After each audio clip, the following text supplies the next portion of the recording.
Anda kembali di iNews Pagi, pemirsa. Eksekusi 2 unit bangunan ruko di kawasan Pasar Bandar Buat, Kota Padang, Sumatera Barat berlangsung ricuh. Ya, pihak tergugat menolak eksekusi dan menganggap bangunan tersebut berdiri atas tanah ulayat milik mereka.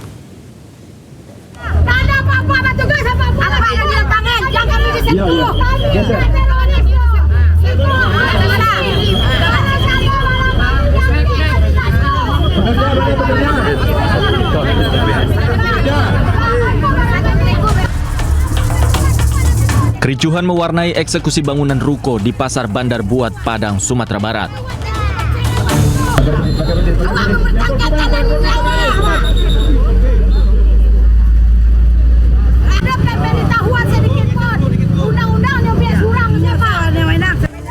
Eksekusi bangunan ini dilakukan oleh Pengadilan Negeri Padang setelah pihak penggugat Ermawati CS menang dalam sengketa kepemilikan tanah. Namun, pihak tergugat Mairawati CS melawan eksekusi tersebut.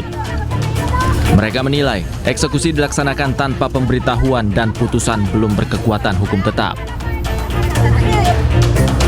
Aparat keamanan melakukan pengamanan agar proses eksekusi dapat tetap berjalan. Meski diawali ketegangan, 2 unit ruko tersebut akhirnya tetap dieksekusi. Dari Padang, Sumatera Barat, Budi Sunandar, iNews melaporkan. Pemirsa, aksi protes ratusan sopir angkot di Kota Bogor, Jawa Barat berlangsung ricuh. Massa menutup jalan utama sistem satu arah depan Istana Bogor.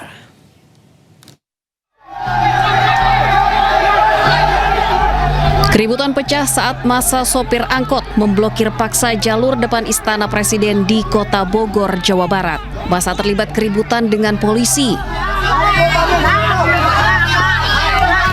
Kericuhan terjadi akibat massa menolak jalan yang ditutup dibuka oleh petugas. Beruntung emosi massa terkendali setelah pasukan Dalmas membuka satu lajur lantaran arus lalu lintas sempat lumpuh. Sopir angkot sekota Bogor menggeruduk halaman Balai Kota untuk menolak kebijakan program wali kota terkait penghapusan angkot tua berusia 20 tahun yang saat ini tidak boleh beroperasi di Kota Bogor. Dalam rangka penghapusan angkot, terus makin banyak kalau dihapus itu angkot makin banyak pengangguran gitu. Jadi keluarga kita kasihan yang di rumah gitu, biaya sekolah, semua segala macem lah. Kalau dihapus, supir mau makan apa kan, begitu. Tentang batas usia teknis 20 tahun, mereka minta kelonggaran, ada penambahan kembali.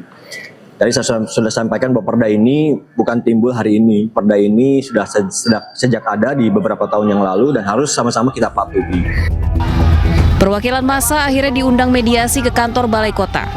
Hasilnya, Pemkot akan menunda program penghapusan angkot sampai perwali selesai dan razia angkot juga akan dihentikan sementara. Dari Bogor, Jawa Barat, Andi Firmansyah, iNews melaporkan. Viral bus tim Persida Sidoarjo dilempari batu oleh oknum supporter Jember, Jawa Timur. Atas kejadian tersebut, pemirsa, manajemen dan panitia pelaksana Persid Jember menyampaikan akan permohonan maaf.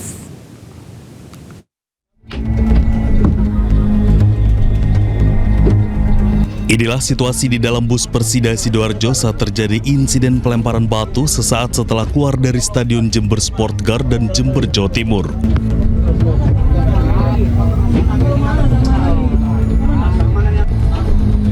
Para penumpang di dalam panik dan berlindung menjauhi jendela bus untuk menghindari lemparan batu. Kondisi bus pemain Persida ini. Kondisi bus.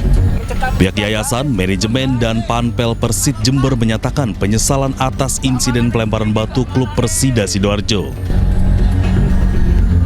Meski terjadi di luar area stadion, mereka menegaskan komitmen untuk melakukan evaluasi menyeluruh agar kejadian serupa tidak terulang.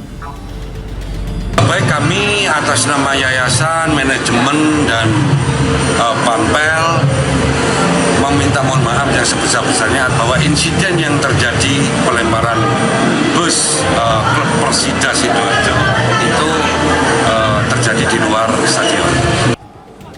Pihak manajemen juga mengimbau supporter untuk menjunjung tinggi sportivitas. Supporter diminta mendukung tim dengan cara yang positif dan bermartabat demi menjaga nama baik klub dan daerah.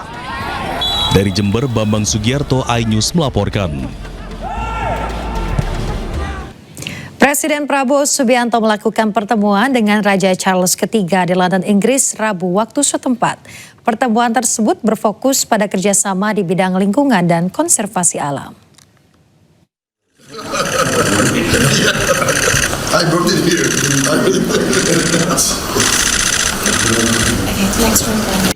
Dalam rangka kunjungan kerja ke Inggris, Presiden Prabowo Subianto melakukan pertemuan dengan Raja Charles III di Lancaster House, London, Inggris pada Rabu pagi waktu setempat. Keduanya bertemu dalam acara pertemuan dengan filantropi lingkungan Indonesia Inggris yang menjadi salah satu agenda lawatan Presiden Prabowo di Inggris. Selanjutnya, Prabowo dan Raja Charles menggelar pertemuan tertutup di Istana St. James, tak jauh dari Lancaster House.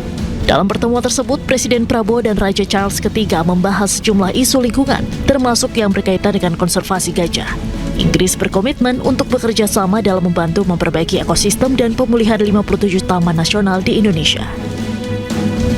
Intinya adalah ada kerjasama dan komitmen dari Inggris untuk membantu Indonesia dalam memperbaiki ekosistem dan memperindah pemulihan 57 taman nasional di Indonesia. Selepas dari Istana St. James, Presiden Prabowo melanjutkan perjalanan ke bandara untuk terbang menuju Davos, Swiss. Presiden dijadwalkan untuk memberikan pidato khusus dalam World Economic Forum di Davos. Wakil Presiden RI Gibran Rakabuming Raka meninjau pelayanan kesehatan di RSUD Dr. Soekarjo, Kota Tasikmalaya, Jawa Barat.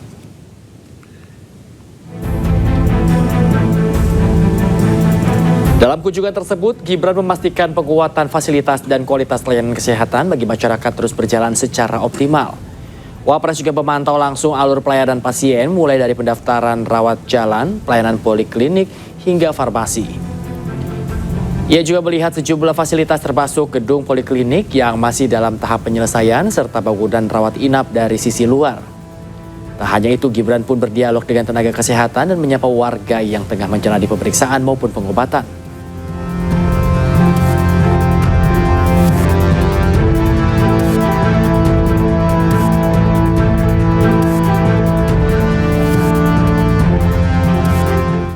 Pemirsa, hingga saat ini lebih dari 21.000 satuan pelayanan pemenuhan gizi atau SPPG menopang program makan bergizi gratis di seluruh Indonesia. Untuk memastikan standar terpenuhi, Badan Gizi Nasional meninjau SPPG di Pulau Sebatik, Kalimantan Utara. Mohon teman-teman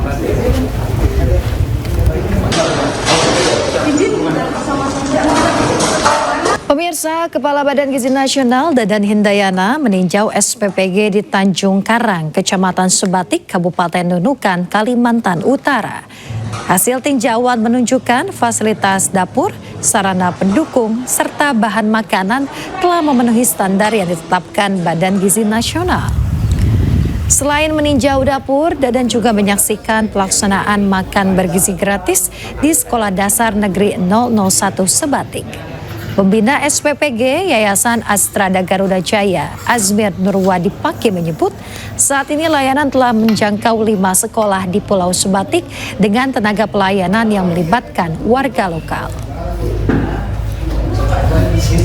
Mitra di sini membangun dengan sangat baik ya, dan bahkan jauh dari ekspektasi saya, dan ini kalau kita sertifikasi mungkin akan masuk ke kelas unggul, dan ini sudah modal yang luar biasa, dan saya ucapkan terima kasih kepada Pak Haji Momo. Dan adanya program ini, kami di perbatasan pemuda-pemuda berharap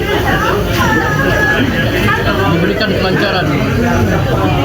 Di Kalimantan, di Sebatik ada 3, di Sebatik Induk, Sebatik Utara, dan Sebatik Barat. Menteri Keuangan Purbaya Yudi Sadewa melantik 4 pejabat baru di lingkungan kantor wilayah Direktorat Jenderal Pajak Jakarta Utara.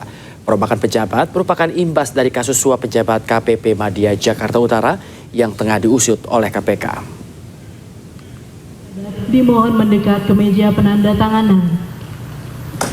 4 pejabat yang dilantik antara lain Untung Untung Supardi sebagai Kepala Kantor Wilayah DJP Jakarta Utara, Gorga Parlaungan sebagai Kepala KKP Madya Jakarta Utara, Andika Arisandi sebagai Pejabat Fungsional Penilai Pajak Ahli Muda KPP Madya Jakarta Utara, dan Hadi Suprayitno sebagai Kepala Saksi Pengawasan 3 KPP Badia, Jakarta Utara. Purbaya menegaskan pergantian Kepala Kanwil DJP Jakarta Utara tetap dilakukan meski pejabat sebelumnya belum terbukti terlibat dalam kasus suap bawahannya. Namun rotasi tetap dilakukan agar atasan tidak lalai dalam mengawasi bawahannya. Ya kan ini kita penggantian pejabat-pejabat yang pejabat di pajak ya, dari beberapa eselon yang ada yang masih bisa KPK dan lain-lain. Tapi kan kita mesti lihat kalau dia sibuk di KPK kan bisa keganggu servis ke publik, jadi kita ambil langkah untuk mengganti secepatnya yang sedang ada bermasalah di KPK. Ya dipindah, diganti, diistirahatkan dulu sementara, di rumah kan nanti kita cari jabatan yang pas untuk beliau, walaupun dia nggak terlibat langsung kan sebagai Kakanwil. Dia mesti bertanggung jawab dengan apa yang terjadi di bawahnya. Saya ini hanya ingin memberikan message kepada para pejabat pajak yang di atas bahwa kalau anak buahnya ada ngaco-ngaco dan mereka tidak mendeteksi apa-apa, bukan berarti mereka bisa lepas dari tanggung jawabnya. Ini hanya konfirmasi ke para pejabat pajak bahwa mereka harus mengendalikan orang-orang